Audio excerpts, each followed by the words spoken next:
Sa mga naghahanap kay BBM at Sara, pasensya na kayo kasi tahimik na tumutulong sila. Di gaya ng mga pulpul na politiko, puro pamilya at ngawa. At hingi ng donasyon lang ang ginagawa. Buti sana kung lahat ng nalilikom nila nakakaabot sa mga nabiktima. Nako talaga.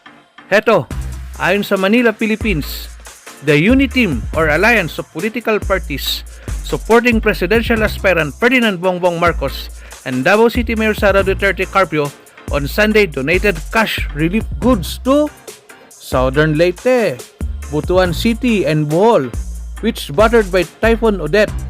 Ito pa mga kasangga. According to Tabu, a Facebook post from Christian Muslim Democrat, Marcos turned over 2 million cash and 2.5 worth of relief goods for victim of Typhoon Odette during a simple ceremony at provincial capitol.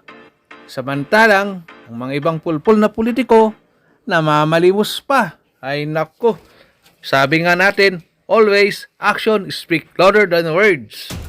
Well, ito nga yan ang buong detalye. At kapag hindi pa nakapag-subscribe, subscribe na. Pang tuloy-tuloy ang ating talakayan.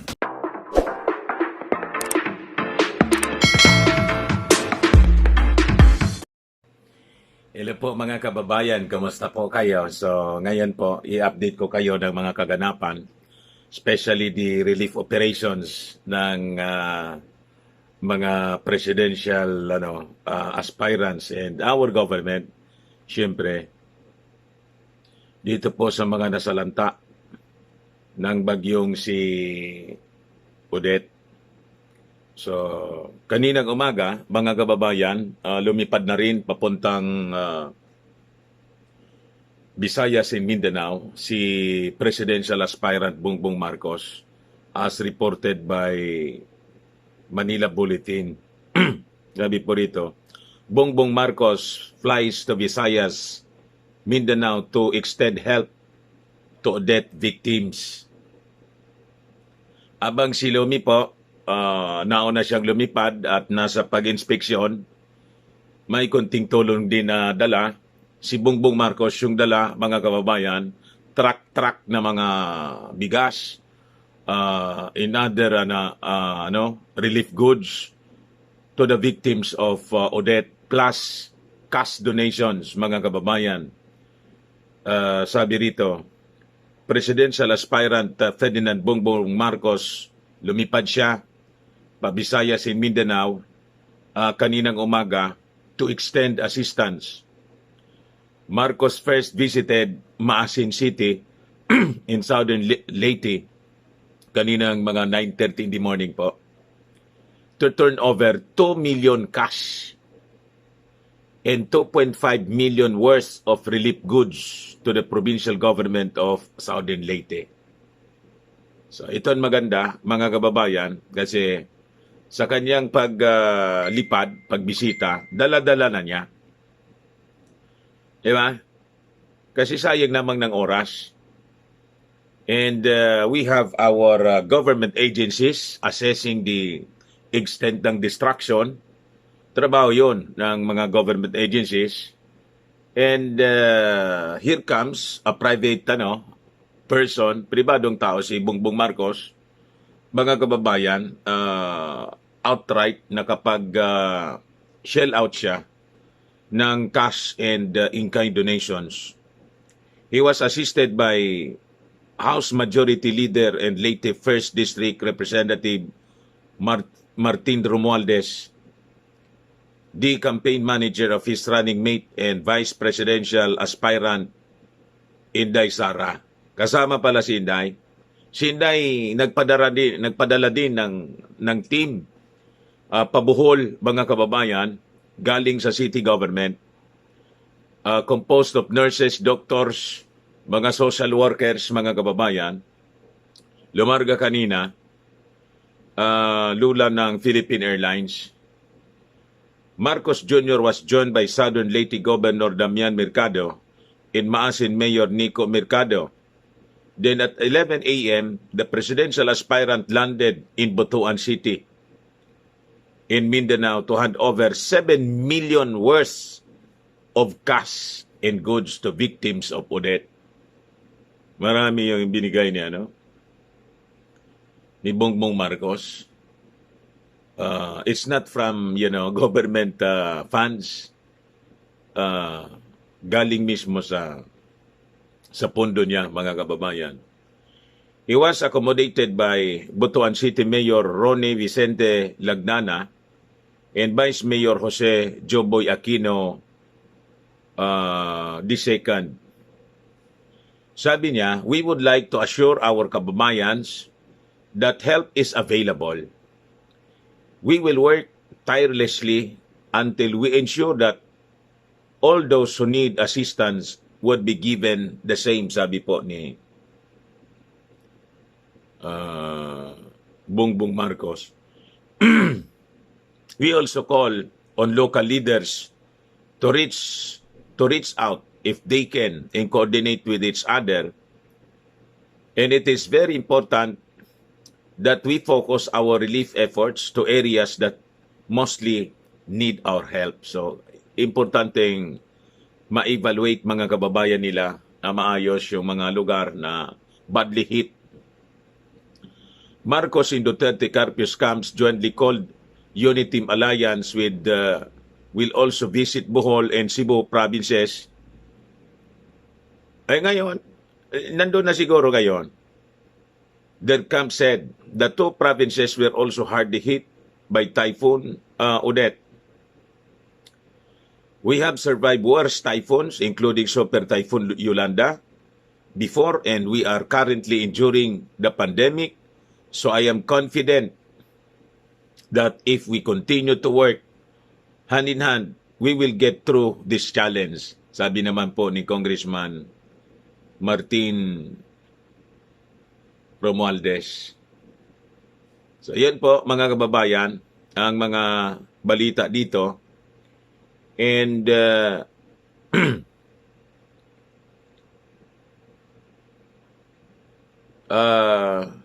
ito yung kanina, sinabi ko sa inyo po. Yung team ni Inday, abilis sila na nagresponde. Manila Bulletin po. The city government of Davao sends a delegation composed of personnel from the City Health Office, Davao City Central 911's Emergency Medical Services, EMS, Urban Search and Rescue, Fire Auxiliary Services, Southern Philippines Medical Center doctors, and social workers from Social Welfare and Development Office to Ubay, Bohol Province for relief and rescue operations affected by Typhoon Odette. So makita po ninyo na kasakay sila, marami sila mga kababayan, at may dala na rin na mga relief yung makayang maikarga sa eroplano po. So, nakakatuwa na makita mga kababayan ang ating mga leaders na nagkakaisa mga kababayan sa saklolo, sa pagtulong. And ito pa, gusto kong ipaabot sa inyo. Dali. Ito yung pag-turnover ni Bongbong Marcos ng pera.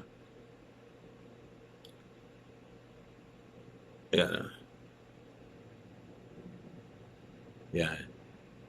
Presidential aspirant Bongbong Marcos Jr. nagbigay ng 2 million cash at 2.5 million relief goods kay Southern Leyte Governor Damian Mercado para sa mga biktima ng bagyong Odette, as reported by PTV4. Ngayon, si Bongbong, nanawagan po siya sa mga electric cooperatives dito po sa Luzon and some parts of Mindanao na hindi man po na destroy ng matindi, hindi gaanong nasalanta, na tumulong po sa rehabilitation. Ayan po.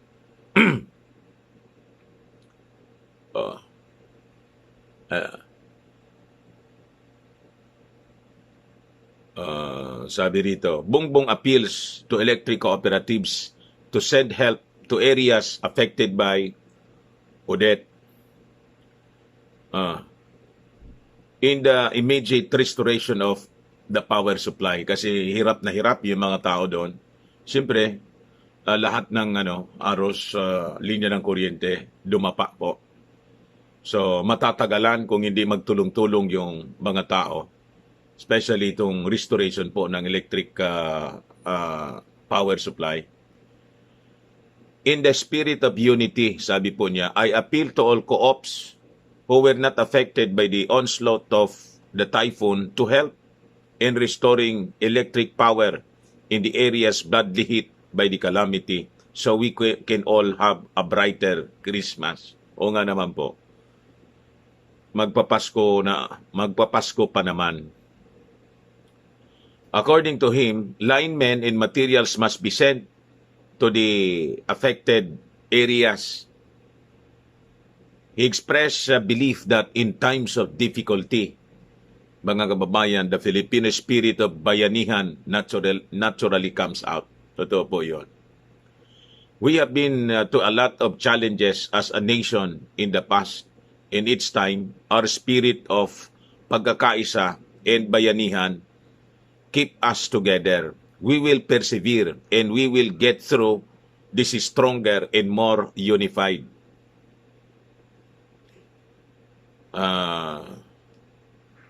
Ayan po. So, maganda yung mga nagaganap po dito sa ating paligid. By the way, dumaan kasi sa akin actually kahapon pa to. Ano ngayon? Kahapon pa to yata sinabi ng ating Pangulo.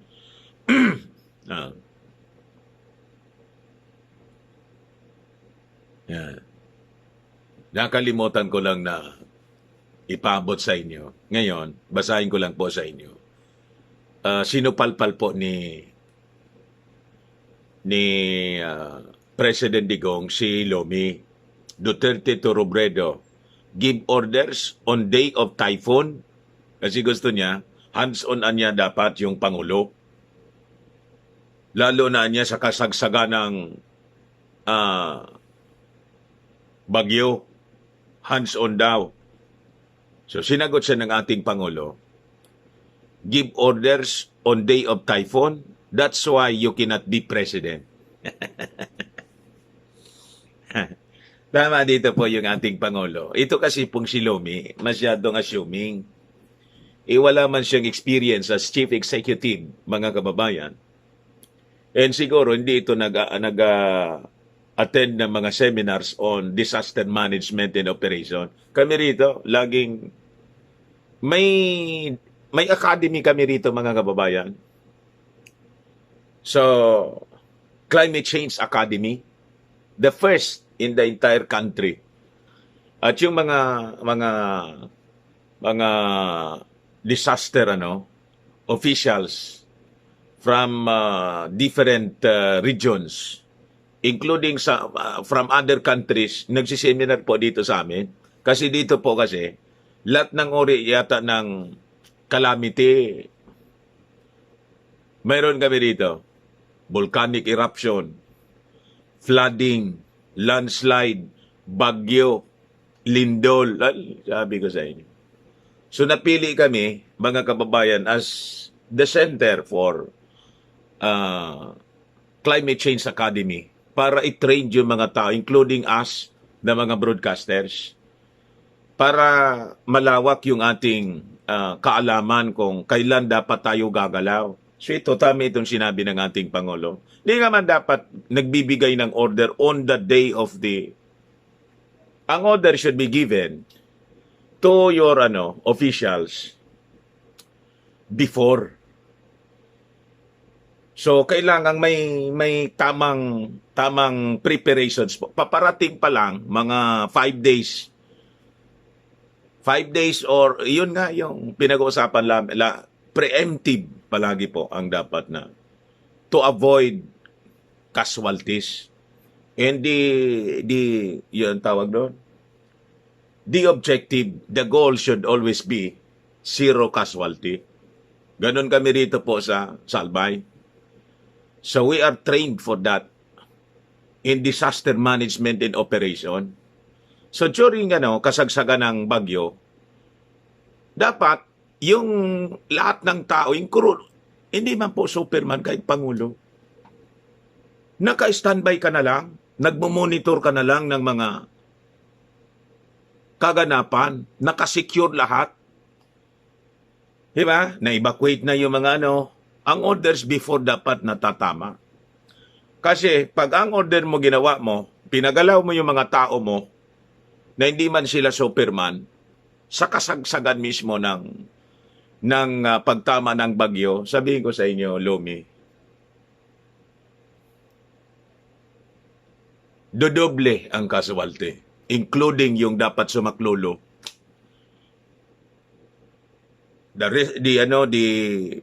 The military, the police, the navy. Yun ang mangyayari niyan. You just imagine, yung go-order ka, inuutosan mo, ito, i-rescue mo, i-rescue mo yon kasama yung rescuer sa namatay. You see? So, ang order should be given before a typhoon hit, the area. Evacuate lahat. Yung mga nasa peligrosong mga lugar, mababang lugar, binabaha, yung mga nasa gilid ng mga bangin, yung mga nasa gilid ng mga bundok, lahat yan dito sa amin, inaalis yan lahat. Forced evacuation. Typhoon signal number 2 pa lang, mga kababayan dito sa amin, ini-evacuate na. It is because of our experience, Riming, ang daming namatay, more than 1,000. At napakarami po yung missing hanggang ngayon, di makuha. So yun ang protocol. Lumi, iwan ko kung bakit hindi mo ito alam. Taga Bicol ka naman. Sa bagay, dito to sa Albay, sa kwan hindi man ito masyadong. Siyempre, may iba man yung gobernador doon. This was the initiative of our former governor, now Congressman Joey Sarte Salceda. Preemptive evacuation. You see? Then, automatic yon. Once na lumampas yung bagyo at kumalma yung hangin, and based sa advice ng Pag-asa, and disaster officials, the OCD and yung NDRRMC, lahat yan na naka-standby,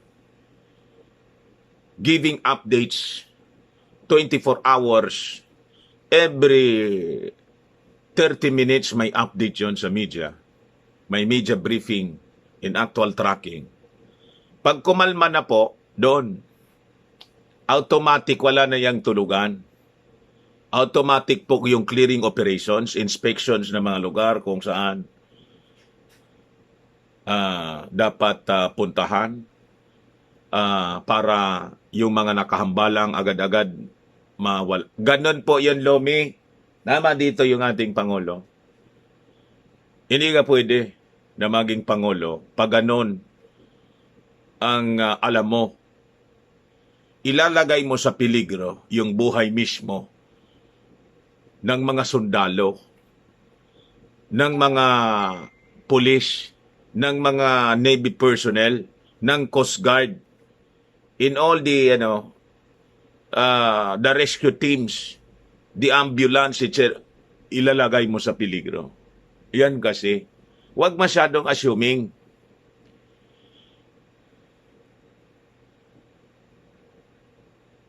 Nasubrahan kasi kayo sa press release eh. Masabi na sumaklolo kayo, okay naman yung sumaklolo, kaya lang, huwag masyadong assuming yung mga as if you are now the sitting president. Diba? Ayan tuloy, oh. Tsupalpal ka, paya ka rito sa ating Pangulo, Duterte to Robredo, give orders on day of typhoon, that's why you cannot be president. Kung ikaw ay yung uupong Pangulo, ang daming madidisgrasya. Imagine, utusan mo yung mga tao mo. General, may kuwan kasi dito, may tawag sa akin, punta ka doon sa may kailangang i-rescue doon. Ayun, di na yun makakabalik. Pag sinunod nyo ng order, di na yun makabalik. You just imagine, halimbawa, nasa island, paano ka mag-cross doon? The order should be given before the typhoon arrives. Once na tumatama na yung bagyo, lahat nasa bahay na. Nasa safe grounds na sila. Then the officials, on standby sila, monitoring everything. Pero, before sila on standby, doon sa mga posisyon nila, kailangan, they have to see to it na lahat ng mga tao nasa ligtas ng lugar. Nasa evacuation center na, on higher grounds, yung mga maliliit na bahay, yung mga tao doon linagay sa matitibay na structure para hindi sila mapahamak. Ganon, Lomi.